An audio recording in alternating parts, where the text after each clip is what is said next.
Religious groups are calling it Judgment Day. These things can withstand a 2,000-mile-an-hour wind. Judgment Day. There were 72 of those all across America. Welcome back to What's Inside. Today we are seeing what's inside a real doomsday bunker. An undisclosed location in Kansas, in the middle of America. This is an old missile silo that was built in the 60s, and it was a key part of the Cuban Missile Crisis. There used to be a giant missile that was inside of here. It was a nuclear missile that at any point, if President Kennedy wanted it to, he could raise it all the way out of the ground and then he could launch this missile. After about 4 years, they found some other technology with missiles that worked a little bit more efficiently, so they abandoned these silos. Somebody purchased them. There are 12 units that are in here. All of them are purchased. You can't buy one of these. They were between $1.5 and $3 million for one of these 12 units. What's inside of the doomsday bunker? Get ready for the adventure.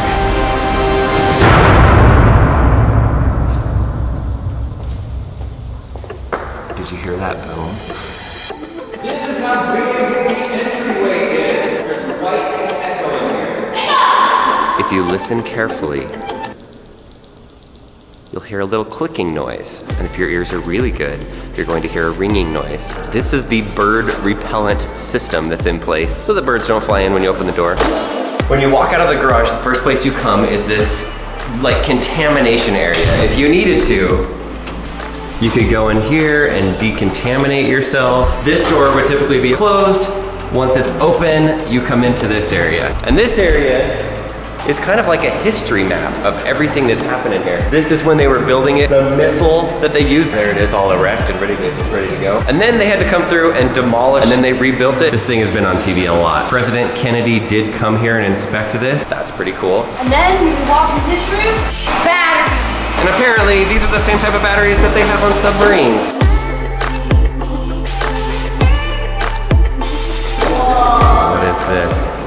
Rock wall, Lincoln. Oh, hey, look at this guy. Do you have a dog? This is where you can take your dog to go to the bathroom. They even have a toilet for dogs right there. A NASA scientist that is in charge of the well-being of the astronauts came and helped them plan out what are the important things that you need if people are going to be living in here for a long stretch of time so that they don't go crazy. This is the elevator right here, and I love the different display and the cutout that shows you all the different floors, and you can see as we go up, Library and classroom. Lights up every one of the floors. Mechanical level. This is a volcanic ash remover. If there were to be a volcano that exploded around here, there would be as much as 4 feet of ash. This should be able to filter out all of the ash and give clean, breathable air to the tenants. They thought of everything here. Remember that video about a life straw where they drank like dirt? And chocolate milk. And chocolate milk. This is that on a mega scale. This is a life straw for everything nuclear bombs and nuclear fallout and nerve gas and all of that. This is the actual wall, and it's 9 feet thick. Look over this edge. Yeah. That's 14 stories down. Oh man. I shouldn't be down here. This is the old hole where the air would come in for the missile back when they had a missile in here.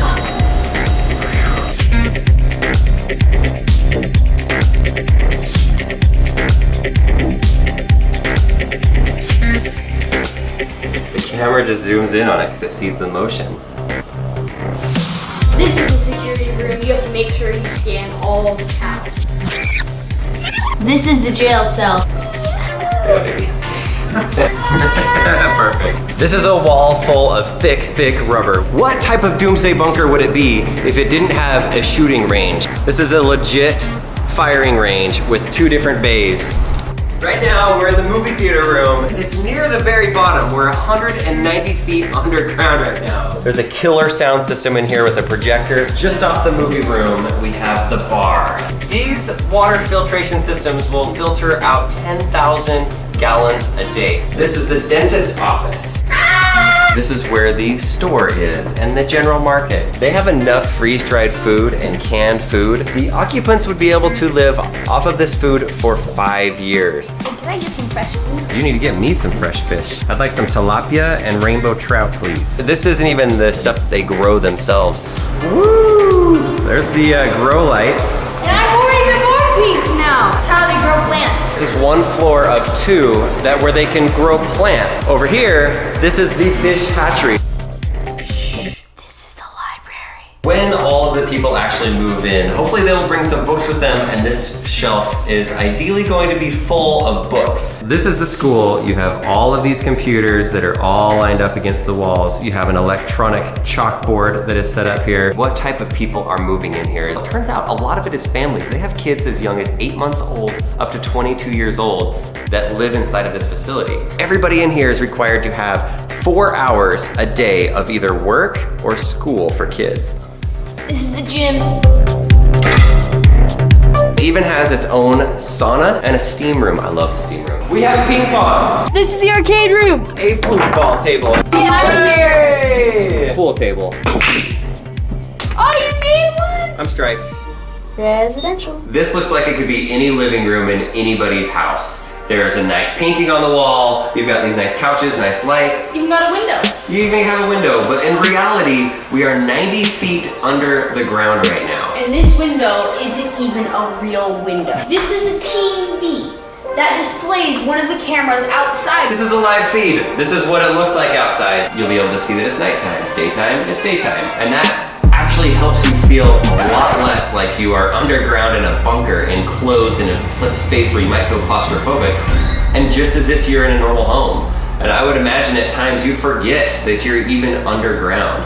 So this is the kitchen. This is a super nice Sub-Zero refrigerator. And then there's Wolf appliances even for the microwave right here. So this is the residence, and now we're gonna go down the hallway and show you what this really looks like. This is one of the half residences. And in here is the bunk beds. You can have some kids in here, and you can change which view you want. Also has a TV in here, nice wood floors. I like that all of the walls are rounded because we really are in this almost like a silo type thing. And this would be, I guess, considered your master suite. Another window looking to the outside with a nice view.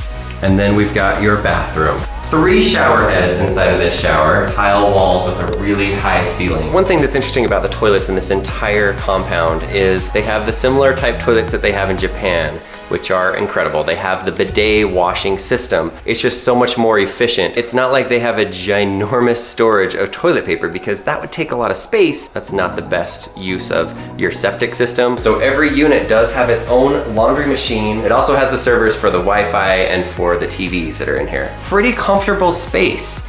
You don't feel like you're like down in a submarine or under the ground in some makeshift little homemade bunker somewhere that you feel like you have to survive off of eating little dried corn. Check out all the people that have come and done news stories on this, but we are about to do the one thing that nobody has done on any of their video news stories. For those of you that already own a doomsday bunker, got one question for you. Does yours have a swimming pool?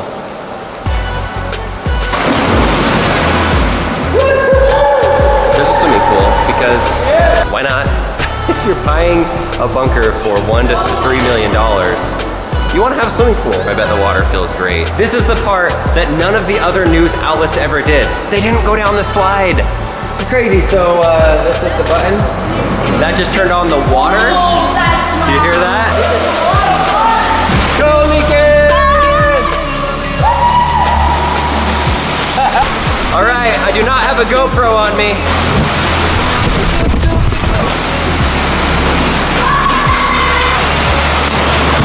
This is the life of luxury of doomsday bunkers. Let us know what you guys thought about this place. It's more like, I wouldn't even consider it a doomsday bunker. I consider it a luxury underground apartment that just happens to be the safest place in the world.